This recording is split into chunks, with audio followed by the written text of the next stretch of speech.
జాతీయ బాలికల దినోత్సవాన్ని పురస్కరించుకుని జిల్లా కేంద్రంలోని కలెక్టరేట్ సమావేశ మందిరంలో మహిళా శిశు సంక్షేమ శాఖ ఆధ్వర్యంలో వేడుకలను ఘనంగా నిర్వహించారు.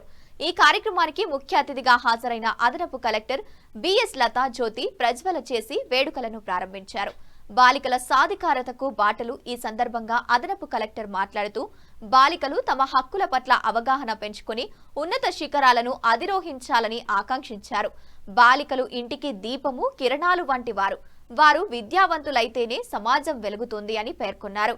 బేటీ బచావో బేటీ పడావో పథకాన్ని ఈ 3 స్థాయిల్లో అమలు చేయాలని పిలుపునిచ్చారు. భ్రూణ హత్యల నివారణ, గర్భంలో ఉన్నప్పుడే ఆడపిల్లలను కాపాడుకోవాలి. పుట్టిన తర్వాత సమాజంలోని వ్యతిరేక శక్తుల నుంచి వారిని కాపాడి ఆత్మరక్షణ విద్యతో పాటు మనోస్థైర్యాన్ని పెంపొందించాలి. బాల్య వివాహాలను నిరోధించి చదువు, సంస్కారం మరియు ఆర్థిక స్వావలంబన ద్వారా వారు స్వయం సమృద్ధి సాధించేలా తల్లిదండ్రులు ప్రోత్సహించాలి. మహిళలు విద్య, ఉద్యోగ, రాజకీయ రంగాల్లో ఉన్న రిజర్వేషన్లను సద్వినియోగం చేసుకుని అన్ని రంగాల్లో అభివృద్ధి సాధించాలని ఆమె కోరారు. రక్షణ కోసం ప్రభుత్వ యంత్రాంగం జిల్లా సంక్షేమ అధికారి రాజ్ కుమార్ మాట్లాడుతూ బాలల హక్కుల రక్షణ కోసం ప్రభుత్వం అందిస్తున్న సేవలను వివరించారు. బాలల భద్రత కౌన్సిలింగ్ కోసం child help line number 1098 child helper committee, బాలల పరిరక్షణ బృందం, అంగన్వాడీల మిషన్ శక్తి, సఖీ కేంద్రాలు అందుబాటులో ఉన్నాయని తెలిపారు. జిల్లాలోని 380 గ్రామ పంచాయతీల్లో బేటీ బచావో బేటీ పడావో బోర్డులను ఏర్పాటు చేశామన్నారు. బాలికల ఆరోగ్యం కోసం శానిటరీ ప్యాడ్స్, ఇన్సినరేటరీ పంపిణీ చేస్తున్నామని తెలిపారు. ఈ ఏడాది జిల్లాలో ఇప్పటి వరకు 11 బాల్య వివాహాలను అడ్డుకున్నామని, ఆపరేషన్ స్మైల్ ద్వారా 31 మంది బాల కార్మికులకు విముక్తి కల్పించామని వెల్లడించారు. పాఠశాలల్లో మరుగుదొడ్ల సౌకర్యం మెరుగుపరుస్తున్నామని, బాలికలకు గుడ్ టచ్, బ్యాడ్ టచ్ పై అవగాహన కల్పిస్తున్నామని చెప్పారు. ప్రతిభావంతులకు సంస్కారం, సత్కారం కార్యక్రమం భాగంగా అంగన్వాడీ చిన్నారుల సాంస్కృతిక ప్రదర్శనలు మరియు విజ్ఞాన ప్రదర్శనలు అలరించాయి. క్రీడల్లో ప్రతిభ కనబరిచిన ఛాంపియన్లను, సోషల్ కమ్యూనిటీ మొబిలిటీ ఛాంపియన్లను ఈ సందర్భంగా జ్ఞాపికతో సత్కరించారు. ఈ వేడుకల్లో జిల్లా బీసీ సంక్షేమ అధికారిని సునీత, జిల్లా ఉపాధి కల్పనాధికారిని సత్తమ్మ, సిడిపిఓలు, సూపర్వైజర్లు, మహిళా సాధికారత సిబ్బంది, అంగన్వాడీ టీచర్లు, విద్యార్థులు, ఉపాధ్యాయులు తదితరులు పాల్గొన్నారు.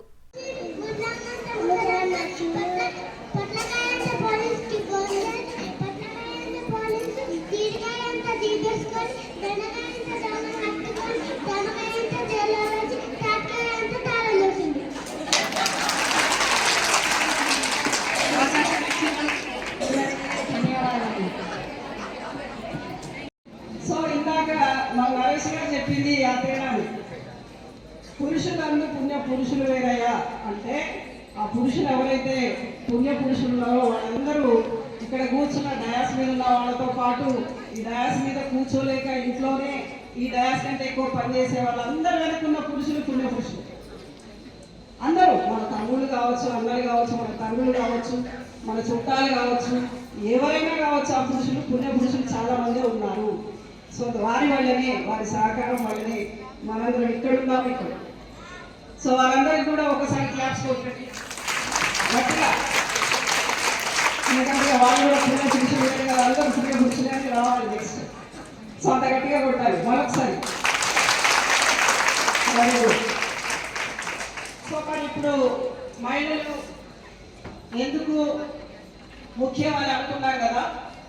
మహిళలు ఎందుకు ముఖ్యం అంటే జాగ్రత్తగా వినాలి అమ్మాయి. ఎందుకు అమ్మాయిగా జాగ్రత్తగా వినాలి అంటే ఒక 50 ఏళ్ళు 60 ఏళ్ళు వచ్చిన మహిళలు ఉన్నారనుకోండి, వాళ్ళు మారితే వాళ్ళ వల్ల ఇంకొక 10 సంవత్సరాలు వాళ్ళు బ్రతకరంటే ఇంకొంతమంది మారుతారు. కానీ మీరు ఎందుకు మారాలి, మీరెందుకు అర్థం చేసుకోవాలి అంటే మీరు ఇంకా మీకు ఒక 60-70 ఏళ్ళ వయసు ఇంకా మీకు ముందుంది. కాబట్టి మీరు తెలుసుకొని మీరు మారితే, మీరు అర్థం చేసుకుంటే మన యొక్క దేశం యొక్క భవిత చాలా బాగుంటుంది. అందులో మహిళలకి ఏమన్నారు, ఇంటికి దీపం ఇల్లాలు అన్నారు. ఇంకేమన్నారు, అక్కడనే ఆగాలి. ఆ దీపకాంతి కిరణాలే పిల్లలు అన్నారు. అంటే మీ యొక్క వెలుగే పిల్లలు. అంటే మీరు వెలగడమే కాదు, మీ పిల్లల్ని కూడా వెలిగిస్తారు, మీలోంచి వచ్చే కిరణాల వల్ల అని చెప్పారు. కాబట్టి మీరు ఖచ్చితంగా వెలిగి తీరాల్సిందే. మరి వెలగాలంటే ఏం చేయాలి అని ప్రభుత్వం ఆలోచించి మనకు కొన్ని పథకాలు పెట్టారు. ఫర్ ఎగ్జాంపుల్ ఇప్పుడు నాకైనా ముందు ఉన్నటువంటి దీంట్లో బేటీ బచావో బేటీ పడావో అన్నారు. పేరు ఏదైనా కానీ దాని అర్థం ఏంటి అంటే బేటీ బచావో అంటే ఏంటి, ఆడపిల్లల్ని రక్షించండి. 3-4 రకాలుగా రక్షించాల్సి ఉంటుంది. ఒకటి, అసలు ఆ అమ్మాయి పుట్టక ముందు పొట్టలో ఉండగానే రక్షించడం ఒకటి మొట్టమొదట. ఎందుకు అనగానే ఫస్ట్ గర్భంలో ఉన్న శిశువు అమ్మాయి అని తెలియగానే ఆ అమ్మాయిని చంపేస్తున్నారు. అక్కడి నుంచి కాపాడాలి అమ్మాయిని. ఒకవేళ చాలా మంది తల్లులు పాపం ఒత్తిడిలో అట్లాంటి ఎందరో అమ్మాయిని కోల్పోయి ఉంటారు. కొన్నిసార్లు ఆ తర్వాత వాళ్ళకి పిల్లలు పుట్టే అవకాశం కూడా లేకపోవచ్చు. కానీ ఒకవేళ వాళ్ళు కాపాడుకున్న వాళ్ళే ఇక్కడ ఉన్న వాళ్ళందరూ. సో ఆ తల్లులందరూ మనల్ని కాపాడారు. కాపాడిన తర్వాత కన్నారు. కన్న తర్వాత మళ్ళీ ఏం కాపాడుకోవాలి, సమాజంలోంచి కాపాడుకోవాలి. అది రెండవసారి. మొదటిసారి గర్భంలోనే కాపాడుకోవాలి, రెండవసారి సమాజంలో కాపాడుకోవాలి. సమాజంలో ఏం కాపాడుకోవాలి అంటే మన చుట్టూ ఉన్న చుట్టాల నుంచి కాపాడుకోవాలి, అదేవిధంగా బయటి వాళ్ళ నుంచి కూడా కాపాడుకోవాలి. ఈ చుట్టాల నుంచి కాపాడుకోవడం ఎట్లా అనడానికి దీంట్లోనే వీళ్ళు ప్రభుత్వం కొన్ని ఏర్పాట్లు చేశారు. ఏమని, మనకి చిన్నప్పటి నుంచే కరాటే నేర్పించమని, అది నేర్చుకోవడమని, అది నేర్చుకోవడం వలన పిల్లలు కొంచెం స్ట్రాంగ్ అవుతారు శారీరకంగా. అదేవిధంగా శారీరకంగా ఉండడమే కాదు, మానసికంగా గట్టిగా ఉండాలి. మానసికంగా గట్టిగా ఉండడం అంటే ఏంటి అంటే, ఎవరైనా మనల్ని ఏమైనా అన్నారనుకోండి, ఏదైనా ఒక కామెంట్ చేశారు, మనకు సంబంధమే లేదు, మనం ఏం అనలేదు, అయినప్పటికీ కూడా కామెంట్ చేసినప్పుడు అది తప్పు అని అప్పుడే చెప్పగలరు. వాళ్ళకి అర్థమయ్యేలాగా చెప్పొచ్చు. అంటే అందరి ముందర నువ్వేంట్రా నాకు తప్పు చెప్తున్నావు అని అనాల్సిన అవసరం ఏం లేదు. కొన్ని కుక్కలు ఇలాగ ఉంటాయి, వాళ్ళకి చెప్పులే సరిపోతాయి అన్నారు అనుకోండి, వాళ్ళు భయపడతారు. ఈ చెప్పు ఎవరో వాడికి తెలిసింది, కుక్క ఎవరో కూడా తెలిసింది, నెక్స్ట్ టైం మాట్లాడారు. కాబట్టి బయట వాళ్ళకి ఎవరికి అర్థం కాదు, ఎందుకంటే ఎవరు కామెంట్ చేయరు. మనం ఎందుకు అంటున్నామో వాళ్ళకి తెలియదు. ఏదో పిచ్చిదాను ఎట్లా మాట్లాడుకుంటున్నట్టు ఏం లేదంటాం. కానీ ఎవరు కుక్కనో వాళ్ళకి ఆ చెప్పు తెలుస్తుంది, చెప్పు దెబ్బ తెలుస్తుంది. సో అది బయట గొడవ చేస్తే వాళ్ళకి అవమానం, తప్పు చేశారనేది తెలియకపోగా అవమానించబడ్డామని కూడా ఉంటుంది. కాబట్టి మనము ఎదురుగా వాళ్ళని అవమానించక్కర్లేదు, రహస్యంగా అవమానించినా చాలు, అర్థమైంది. ఇది రెండోది. సో సమాజం నుంచి కాపాడుకోవడం. ఫస్ట్ గర్భంలో తల్లి కాపాడుతుంది, తర్వాత సమాజంలో మనల్ని మనం కాపాడుకుంటూ ఎదగాలి. ఏది మంచి ఏది చెడు అనేది తెలుసుకోవాలి. తర్వాత చాలామంది తల్లులకి తెలియదు ఏంటంటే, ఈ 10వ తరగతి చదవాలి, దాని తర్వాత ఇంటర్ చదవాలి, దాని తర్వాత ఇంజనీరింగో డాక్టరో, ఇవి 2 చదివితేనే చదువు, లేకుంటే చదువు లేదని అనుకుంటారు. కానీ మనకు కూడా చాలామందికి తెలియని చాలా కోర్సులు ఉన్నాయి. 10th కాగానే అమ్మాయిలు కూడా ఐటీఐ చేయొచ్చు, అవునా? ఐటీఐ చేసిన వాళ్ళు చాలా కంపెనీలలో దొరకరు, టెక్నీషియన్స్ దొరకరు. ఎక్కడ దాకా ఎందుకు, మన ఊర్లోనే మనం ఒక కరెంటు ఎలక్ట్రీషియన్ పిలవాలంటే ఎవడో ఒక్కడే ఉంటాడు, వాడికి సరిగ్గా పని రాదు, వాడిని ఒకవేళ బాగా పని వస్తే వాడు దొరకడు, అవునా? కాబట్టి ఆడపిల్లలు కూడా ఎలక్ట్రీషియన్ నేర్చుకోవచ్చు, మెకానిక్ నేర్చుకోవచ్చు, ఇంకొకటి నేర్చుకోవచ్చు, వాళ్ళకి ఇష్టమైంది ఏదైనా నేర్చుకోవచ్చు. సో 10th కాగానే అవన్నీ నేర్చుకోవచ్చు, డ్రైవింగ్ నేర్చుకోవచ్చు.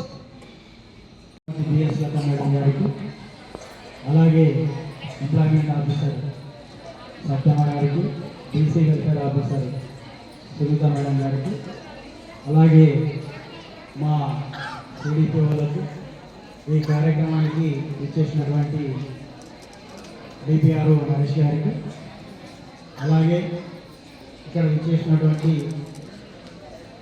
ఇతర సిబ్బందికి మరియు విద్యార్థులకు ముఖ్యంగా నా యొక్క నమస్కారం. మీరు కొద్దిగా సైలెంట్గా ఉంటే 2-3 ముచ్చట్లు చెప్పి పెట్టేస్తారు. మీరు సైలెంట్గా లేరు, ఎక్కువసేపు మాట్లాడతాను లేదు. యాక్చువల్గా ఈ బాలికల గర్ల్ చైల్డ్ డేను జనవరి 24 ప్రతి ఇయర్ నిర్వహించడం జరుగుతుంది. 1966 జనవరి 24వ తేదీన శ్రీమతి ఇందిరా గాంధీ గారు ప్రధానమంత్రిగా ప్రమాణ స్వీకారం చేయడం జరిగింది. ఆ రోజును గుర్తింపుగా ఈ రోజును 24 ప్రతి సంవత్సరము నిర్వహించడం జరుగుతుంది. దీని యొక్క మెయిన్ ఆబ్జెక్టివ్స్ ఏంటంటే, ఒకటి ఈక్వాలిటీ సమానత్వం, రెండవది ప్రొటెక్షన్ భద్రత, ఇంకోటి ఎడ్యుకేషన్ విద్య, ఇంకోటి హెల్త్ ఆరోగ్యం. ఈ నాలుగుటి మీద కాన్సన్ట్రేట్ చేస్తూ ఈ ప్రోగ్రాము నిర్వహించడం జరుగుతుంది. మా జిల్లాలో వచ్చి ఇప్పటి వరకు వీరి కోసం ఏమేమి సంస్థలు ఉన్నాయనేది, ఒకటి చైల్డ్ వెల్ఫేర్ కమిటీ, ఇంకొకటి జువెనల్ జస్టిస్ బోర్డు, ఒకటి జేజేబీ, ఇంకొకటి డీసీపీ యూనిట్ ఉంటుంది, చైల్డ్ కేర్ లైన్ ఉంటుంది, ఒకటి చైల్డ్ హెల్ప్ లైన్ అంటారు. చైల్డ్ హెల్ప్ లైన్ తెలుసు కదా మీకు? నంబర్ తెలుసా?